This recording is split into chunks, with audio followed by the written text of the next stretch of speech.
तुम्हाला सांगतो, आता ज्या सुरेश दसांचा आपण राजीनामा मागतोय त्यांना मतदान करणार यातले निम्मे निम्म्याने मतदान केले. धोंडे साहेबाला सुद्धा सोडून दिलं, मला सोडीनात का?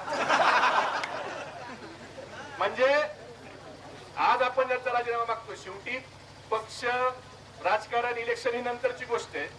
सगळ्यात वाईट प्रवृत्ती कोणती तर गुन्हेगारी प्रवृत्ती.